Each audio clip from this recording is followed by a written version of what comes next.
Hey guys, welcome back to Magic TV. My name's Craig. It is 9 o'clock on a Monday, which means it's time for a 5x5. Now, this is where I take 5 subjects related to magic. I spend 5 minutes talking about each subject, and then I move on to the next subject. It's quick, it's snappy. You never know what you're going to get.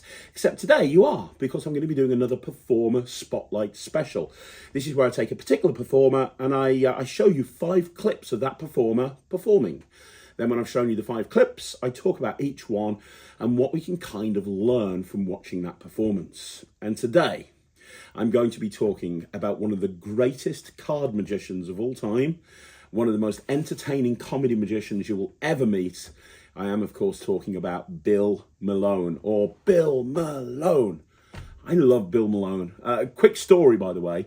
I always loved the whole Bill Malone thing, and many years ago, I thought, Craig Petty, that'll work for me. So I went to a gig. I waited until I went to a table. Everybody was loving it. You know, one of those tables that just like everybody's into it, clapping, whooping, cheering. And I thought, I'm going to go for it. And I went, Craig Petty, and it just killed the whole table. And everybody was like, what the hell are you doing? I think you have to be Bill Malone to pull it off. But if you've never seen Bill Malone before, you're in for a treat. We're going to start off with his most iconic performance piece, something that everybody knows and something that is just exceptional no matter how many times you see it.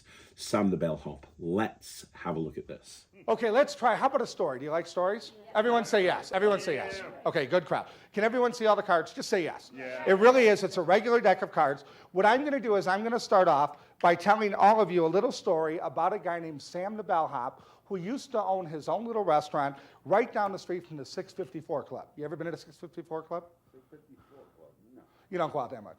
It's okay, I understand. What do you do for a living? Building. Oh, okay, I'll go slower then. So here's what we're going to do. What I'm going to do, please, settle down. I'm sorry you had to hear that. So this is the story of Sam the Bellhop in the 654 Club. This may bring back some memories. I know you've been there, David. Okay? No, I haven't. David. What is it? Okay, let's just talk later, because I'm right in the middle of the story. You know what I'm saying? Don't make me come over there, because I'll hit you so many times you'll think you're surrounded. You'll be picking your nose out of a catalog, big guy. Huh? You want me, don't you? You've been checking me out all night. Good. Oh, baby. You should be in 3D. That's my room number. I'm at the Hyatt, just so you know. You'll be there. All right, so anyway, this is the story. One day, Sam the Bellhop was sitting in his restaurant, and it was kind of slow that night, almost like here. But all of a sudden, out of nowhere, the 2 big doors opened up wide, and into the restaurant walked 4 gentlemen dressed like kings. That's what they look like. Now, please settle down. There's more. Now, they're sitting there for a little while, and they're getting kind of bored, so they called Sam over. They said, excuse us, Sam, this is our first time here, and we're kind of lonely. Would you do us a favor? Would you find us some women to help make the time go by? Sam looked at his watch and said, well, it's kind of early, but I'll see what I could do. So the cards were cut, sucker. I mean, sir, I'm sorry about that. I meant David. I meant to say Dave. I'm sorry. So the cards were cut. Nobody has ever done it that well, by the way.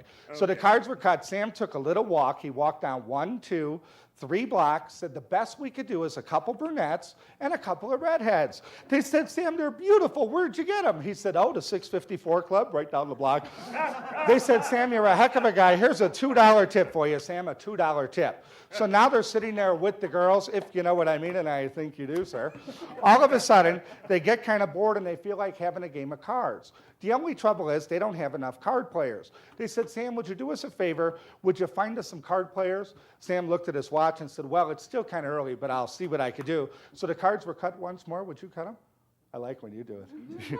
Yeah, this is cool. Man, wow. So the cards were cut. Sam took another walk, 1, 2, even took a left down Crimp Street, and said the best we could do is 4 guys, but they're all named Jack. They said, Sam, that's what they said. Oh, my God. They said, they're beautiful. Where'd you get them? He said, oh, the 654 Club, right down the block. They said, Sam, you really are a heck of a guy. Here's another $2 tip for you. So now they're in this big poker game. All of a sudden, the Kings run into some bad luck, and they owed the girls some money. The only trouble is, all they have is a $40 check. They said, Sam, would you do us a favor? Would you cash the check and get us a couple of 20s? Sam said, well, I didn't even have this when I came here. Thanks a lot, you guys.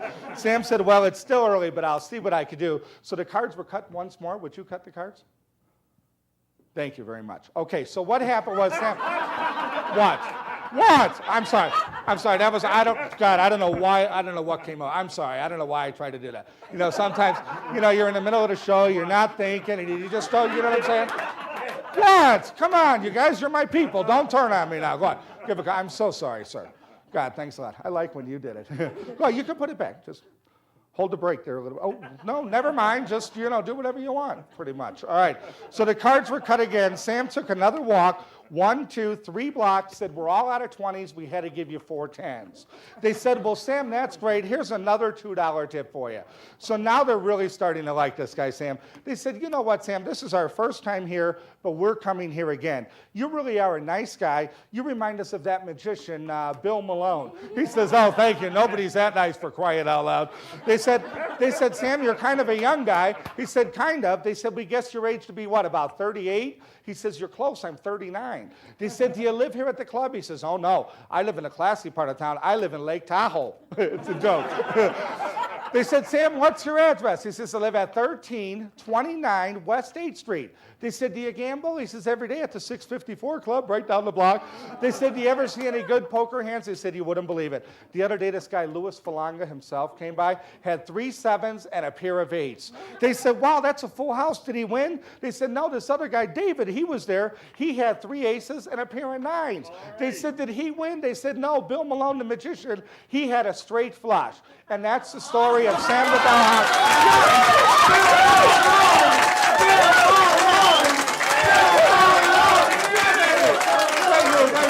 So that was Sam the Bellhop, and I still say that Sam the Bellhop is the greatest story deck trick of all time.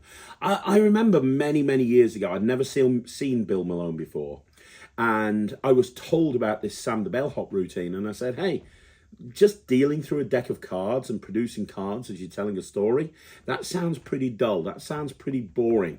And then I saw Bill Malone do it, and I laughed my ass off. And it is such a funny routine, and I think one of the things, having rewatched it again very recently for this video, one of the things that I think that I picked up on from watching it is the stuff that he does in the performance just to keep the energy up and keep it funny, because ultimately what it is a story. So you notice that he keeps it very fast-paced. There's moments where you know what's coming up. The 654 Club comes up again and again and again. But also there's moments in there where he's like, cut the deck, and he does the gag with the cutting the deck, and just stuff like that. It's designed to keep everything rolling and keep the energy up. And I speak to people, and I've had this stance myself where you go, well, you know what? I don't really like story deck tricks. Story deck tricks are not my thing. I'm not the sort of person that performs a story deck trick. I'm not a storyteller. I don't do storytelling. I'm a comedy magician. I try to keep things more upbeat. I try to keep things more engaging and entertaining. I'm not a Eugene Berger. But what you realize when you watch something like Sam the Bellhop is you don't have to. You can tell stories within your performances and still making it entertaining and engaging and high energy, and that's what Bill's done. He built a career on this trick, and it's everybody can relate to the story as you're going on, and it also, as well as telling a story, it comes across as so impressive when you think about it. That he's able to take this deck and continually cut and continually shuffle, and yet still be able to tell this story as the cards come up. It's just a really strong piece. Ask yourself a question. Have you ever done a story deck before? And if not, why not? And I see a lot of people doing Sam the Bellhop, and that's fine, and I can understand why, because it's a performance piece. But I think that what people should do is go, well, Sam the Bellhop, Bill Malone learns that works. Bill Malone created this, and he's proven that it works in the real world. How can I make that my own? Can I construct a story myself that fits me, that's engaging, instead of just taking Bill Malone's? And that's something, Matthew Garrett, he's got a great story deck trick. And there's a lot of different elements in that story deck trick than Sam the Bellhop. You can see that Sam the Bellhop was his jumping off point, but you can see he's gone in a completely different direction. And Matthew is incredible at card manipulation, and he's built a lot of card manipulation into this act. So that's Sam the Bellhop. If you've never seen it before, it's just an incredible story deck trick. But we're going to move on now to the second trick I wanted to show you, which is called Should Have Done It Myself. Let's have a look at that card trick. Would you help me this time again? Would you just reach in and pick out any card? And it's very important this time that I don't see the card. That's important. Okay? Take it out and show it around to everyone. I will not look. Okay? Don't let me see it. Make sure the whole crowd sees it. Okay? I didn't look. I didn't look. Okay, just hand me the card, but I don't want to see the front. Okay? Is this the back here? Yeah. Okay, everyone please remember the card. And I want you to notice they're not marked or scratched or anything like that. This is hard. We'll try it again. So I'm sorry we were so rudely interrupted. I'm sorry. We'll do it again. Just pick out any card and show it around to everybody. Hi there. Come here often? Yeah. What sign are you? Okay. Just show it around. Take your time on this one. Yeah, I love this. All right. Everyone, please remember that card. Okay? Place it back in the deck anywhere you want. Right there will be fine, sir. Thank you very much. You did a fine, fine job. Okay? I'm going to shuffle up the cards. Now, here's the deal. We're going to do a trick, but I'm going to let you find your own card. Okay? That way, if I miss, the blame goes on you. So we'll give the cards a little shuffle and a little cut, and we'll lose a couple of cards just to make sure. Now, here's what I'm going to do. I'm going to take the cards, and I'm going to give them one more shuffle, and then I'm going to spread them all over the table like this. Now, here's the deal. Any card you put in my hand will be your card. I don't care what card you pick. Any card, it'll be yours. Any card. Put it in my hand face down. So pick any card. Yes, but make sure it's face down. I may have to switch it. Thank you. Thank you very much. For the first time, name your card out loud. What was it? 5 of diamonds. 5 of diamonds. Yes. Ooh, darn it, I should have done it myself. I'm sorry. Give him a big round of applause. He did a good job. He did a good job. I'm so sorry. I'm sorry. That should have done it myself. And, you know, this is, in essence, about as close to a self-working trick as you can get. It's very, very easy to do. There's almost no skill to it. If you can control the card, you can do the trick. And ultimately, there's probably ways of doing it without controlling the card, if you really wanted to. And the point that I wanted to make about this is a lot of people think of Bill Malone as this incredible sleight of hand expert. But you'll see in this and in another video coming up later on, he does do a lot of routines that aren't difficult sleight of hand. But I'm willing to bet that the audiences that watch him think that everything that he's doing is incredibly technically difficult because he's putting himself across like that, and he's doing a lot of moves and flourishes and fancy cuts and so on and so forth, so that when he does a routine like this, which is in essence self-working, it's elevated from the perception of the audience from a technical point of view, because they feel like it's probably going to be as difficult as everything else that he's doing. And, you know, I've spoken to card magicians, especially in the past, and they go, no, I don't do self-working magic. I only do I only use sleight of hand. And I can't understand why, because if you do the self-working trick correctly, people are going to think it's sleight of hand because of, you know, the character that you've made for yourself.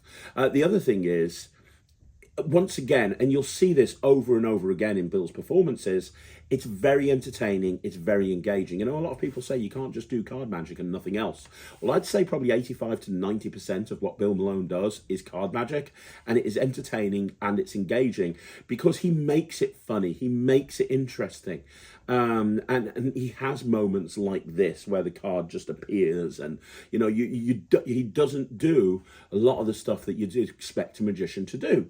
So yeah, I mean, if you've not done this routine, I've done this routine for years and I absolutely love it. If you've never done this routine before, I really would encourage you to go and check it out and try it out, because it's a really fun routine to perform. Now we're going to move on, and we're going to be looking at some older footage of Bill. I think this is from 1996. And he's performing a card set with a couple of different routines. I went to have a look at this, and then we're going to talk about it. First of all, I'm going to start off with the easy stuff and then work my way up. Can everyone see all the cards, how they're in order? We have King through Ace of Hearts all the way through, King through Ace of Clubs, King through the Ace of Diamonds, and King through the Ace of Spade, all the way through every single card in order.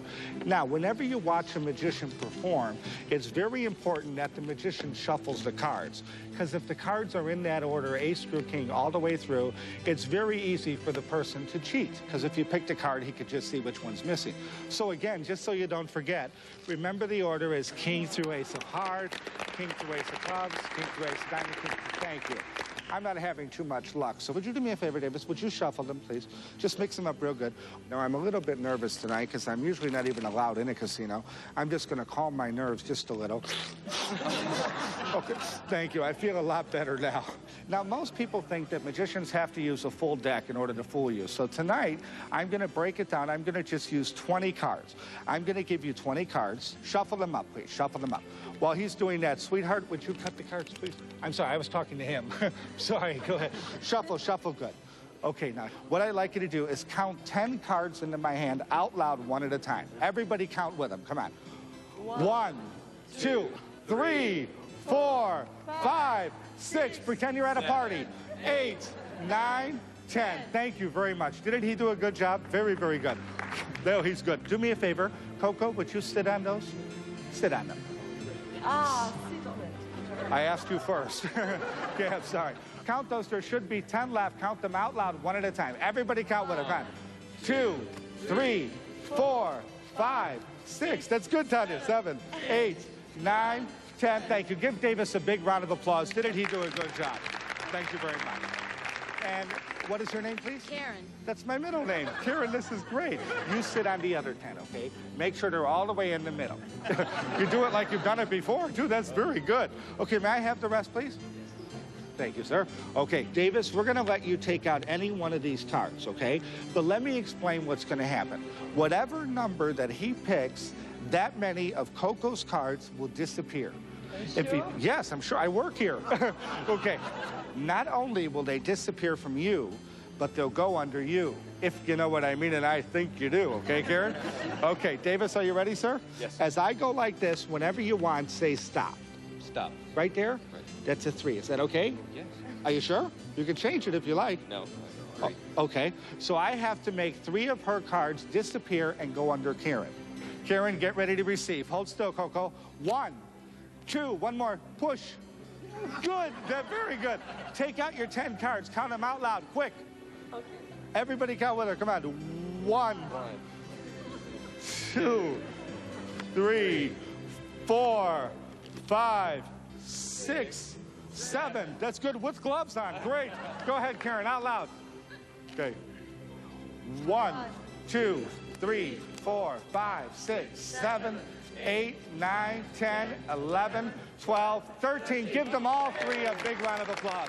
Hope you enjoyed the show. So I absolutely love that performance. I really do. And watching him, there's a couple of things that kind of struck me. And the first is he had a lot of people. He had a lot of people all over the place. But did you see how he was engaging absolutely everybody? You know, he was getting everybody on this side of the table involved. He was getting everybody on this side of the table involved. You know, when he did the cards across, which we'll talk about in a second, he didn't just have one person deal and one person deal. He had the person deal over here and then pass it to that person. This person did pass it. I found that really interesting. And I think that's very important, especially when performing commercially. You do want to get as many people as possible involved because if you don't, they're just going to lose interest. And so I did find that quite interesting.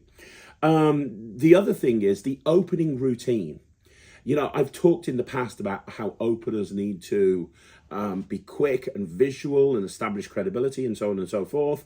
I very much loved his opener, you know, bringing out, because he understands his character. And when people think about character, a lot of the time they think it has to be an extreme character, like a Piff the Magic Dragon. But it doesn't have to be.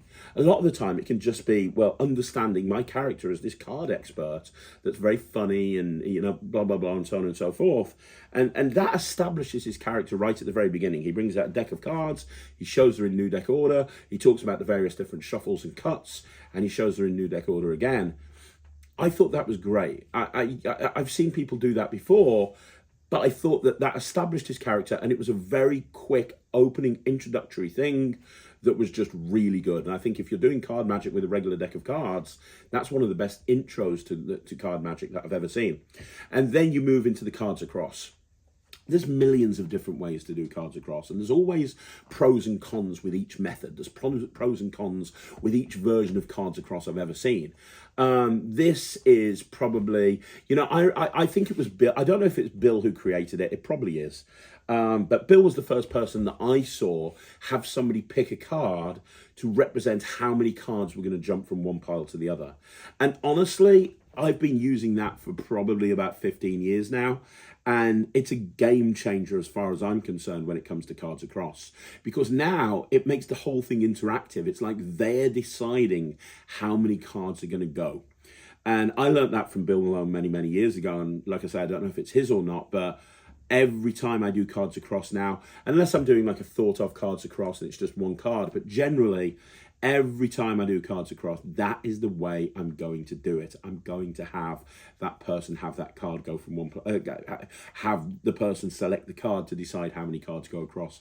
The other thing that I want you to think about is a lot of card magicians are scared of palming. They really are. They're just scared of palming. And I think not all card magicians, but a lot are.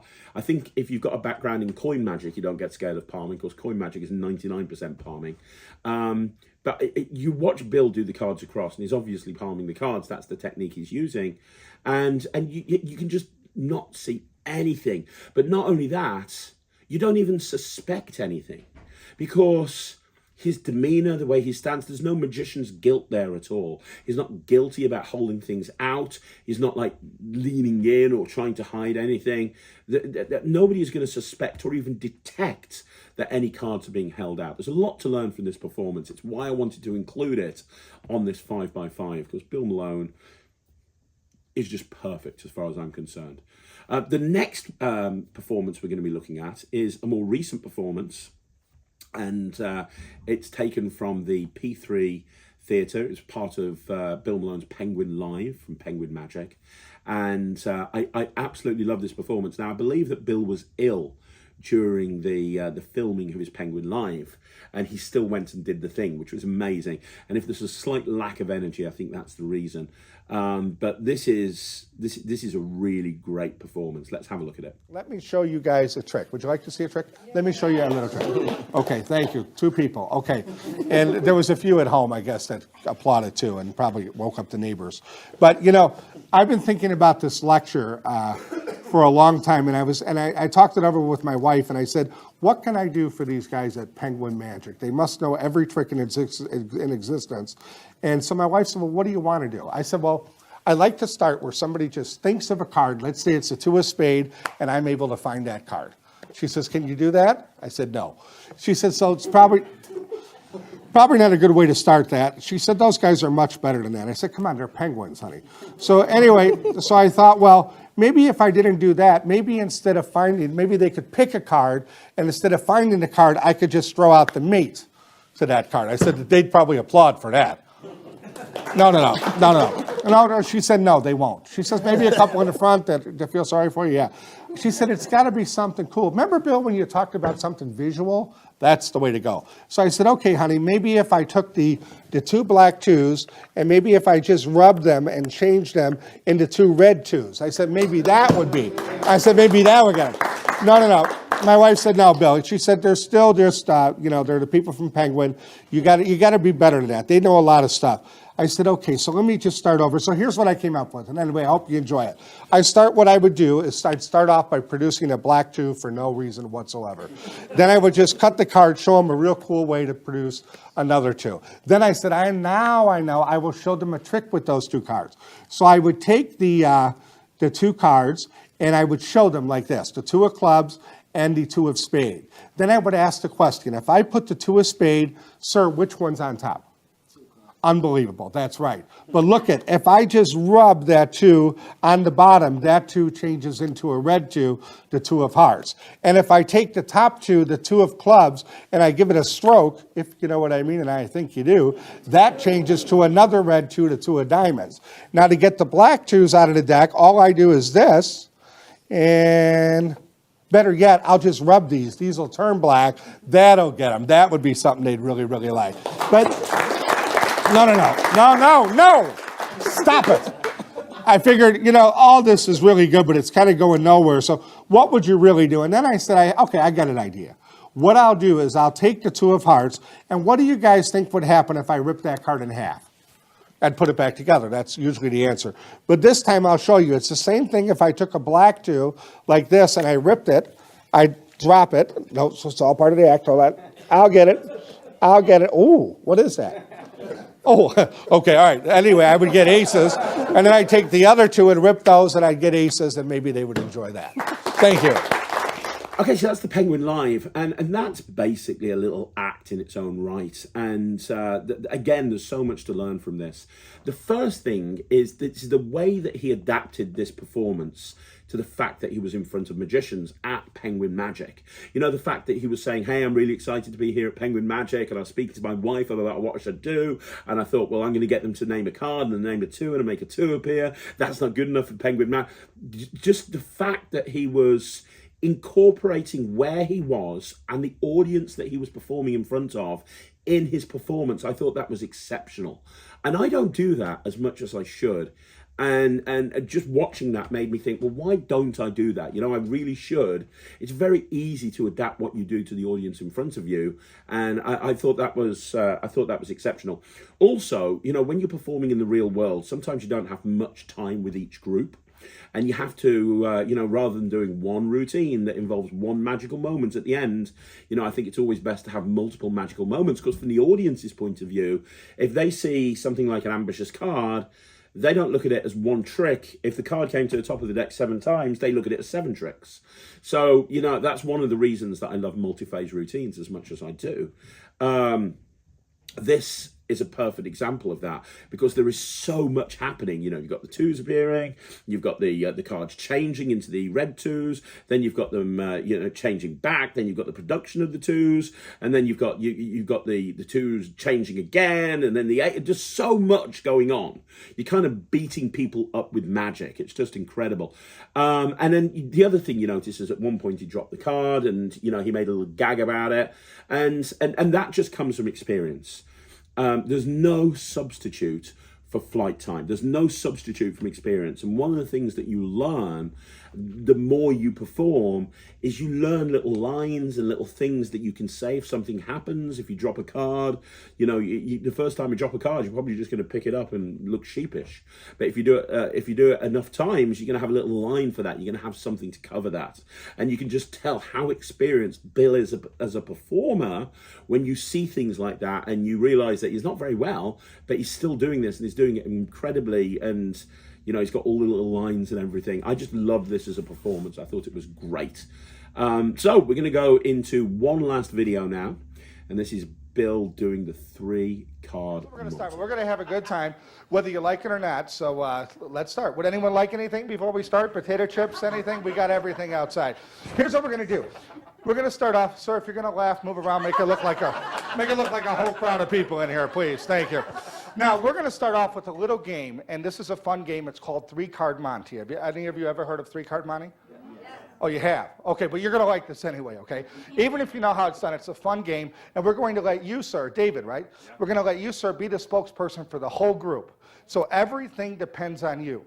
You're going to speak for everybody. Now, don't worry. If you lose the game, there's no prizes either way. So you really don't have to worry, win or lose, okay? And I'm going to go real slow. And when I'm done, I will teach everyone, even you, how the trick works. Okay? Is that a deal? Okay, here we go. Now, remember, everyone can watch, but nobody help David, okay? David, watch this close. We have here 3 cards, 2 black cards, and a red card, okay? Can you see them? Right. Now, the red card is the money card. All you have to do, David, is keep your eye on the red card. If you pick it out, you're a winner. Okay? And good luck to you, David. I really want you to win. I do too. Okay. Watch close, David. There's a black one, there's a red one, and there's a black one. Now, what happens in New York City, where they play the game a lot, what they do is they take the cards and they shuffle them real fast, like this. And they talk to you while they do that. I'm not going to do that, David. See? I'm going to go real slow, just like this, okay? Do you follow me so far? Okay, so let's start at the very beginning, okay? Here we go. Now, everybody remember, you can watch, but nobody help David. He's on his own. David, can you see the red one? I can see the red. Okay, I'm going to count to 3. When I get to 3, you yell go, and I'll shuffle them. You ready? Okay, it's going to be fast. So as soon as you get to 3, I'm going to start. So check this out. You ready? Yeah. 1, 2, 3. Go. Watch the red one. Let me know if I'm going too fast here, David. Now, David, that was just for practice. Just for practice. Which one would you say it is for practice? This. Everybody picks that one, David. Everyone, but don't. That's a black one. You see? Thank you. I like that attitude, sir. All right. That's a black one. See, the red one is here in the middle. Now, hold on. No. I know. Sir, stop. I know what happened. I went too fast. I'm very sorry. Let me slow it down. I forgot. I'm dealing with David. I'll slow it down just a little bit. We'll do it again. Watch close, David. Watch close. Now, watch me close. Keep your eye on the cards. Okay. Keep your eye on the red one. Pay no attention to the black. When you're ready, I'll mix them. You ready? I think he caught me. Please, stop it, sir. Don't help him. I'm sorry. Where would you say it is? It's right. Everybody picks that one, David. But I'll tell you what. I'll give you a chance to change your mind if you want. No, it's right here. Okay, so David picked the middle one. I understand. Let's not break into a little discussion group, okay? Let's just settle down. Everybody picks that one, David, but that's black. See, that's black. Hey, I only work here, all right. That one's black. See, the red one is on the end. Now, how many of you would like to learn how it's done? Applaud if you'd like to learn it. Okay, very good, very good. See, it's very easy. It's very easy when you think about it. See, David only has 2 eyes, and I'm using 3 cards. And that's pretty much the whole trick. I'm Bill Malone. Thank you. Good night, everybody. No, please. So I'll tell you what, David, let me make it easy on you, okay? We'll eliminate 1 card completely, and I'll give you a 50-50 chance. We're going to play 2-card Monte. This has never been done before in the history of the game. Good luck to you, David. I really want you to win. Okay, watch close. Keep your eye on the red one. Watch close. Which hand? You guess. This. Oh, I'm sorry, David. See, these are the black ones. The red one we eliminated. Yes! Okay, so that was Michael Skinner's 3-card Monte. You can get that. You can get that from your local magic shop. It's just been re-released. It's not very expensive. It's less than $10. It's one of the best 3-card Montes of all time. I remember I learned this many years ago when I first watched Bill's DVDs, the first set. When it was on, and I remember I learned the normal 3-card Monte. I'd learned how to toss the Monte, and I used to do that quite a lot. And I'd never seen Skinner's Monte before, and when I saw Bill Malone do it, I'd never been so fooled in my life. And I was like, oh my God, I'm never going to be able to do that. That is so hard. I am never, ever going to be able to do that. Well, colour me corrected, because I realised very early on, as soon as I saw Bill's performance of it and explanation, that it's actually a very easy trick to do. And it is, and this comes back to what I was talking about with the other routine. I should have done it myself. In that it's pretty much self-working, you know what I mean? All you have to do is pick up a card. If you can pick up a card, you can do the trick. But when I watched Bill do it, I thought it was this incredibly difficult sleight of hand thing, because that's what I was expecting of him. And I did not realise it was, gaffed cards and relatively self-working. 3-card Monte. I'm really into, I'm not into gambling routines. So you're not going to see me doing poker deals or anything like that. But what I am really into is stuff like Fast and Loose, 3-card Monte, the 3-shell game, 3-disc Monte, whatever it may be. You know, I love that sort of stuff. I really do. It's why my routine Gatekeeper was, used the presentation from Dave Loosely and Peter Nardi, because I love that kind of magical betcha type thing. And 3-card Monte falls under that. And the reason I'm telling you this is because if you've never done 3-card Monte before commercially, I encourage you to try it, because there is so much that you can do. There is so much you can do with 3-card Monte. And the reaction is so strong from the audience, because they all know what tossing the Monte is. And the nice thing about Skinner's 3-card Monte, especially the way that Bill performs it, is, it's only 3 phases. Each phase builds on the previous phase, but it feels like they should know where it is. It feels like there's no moves, and yet everything's changing around.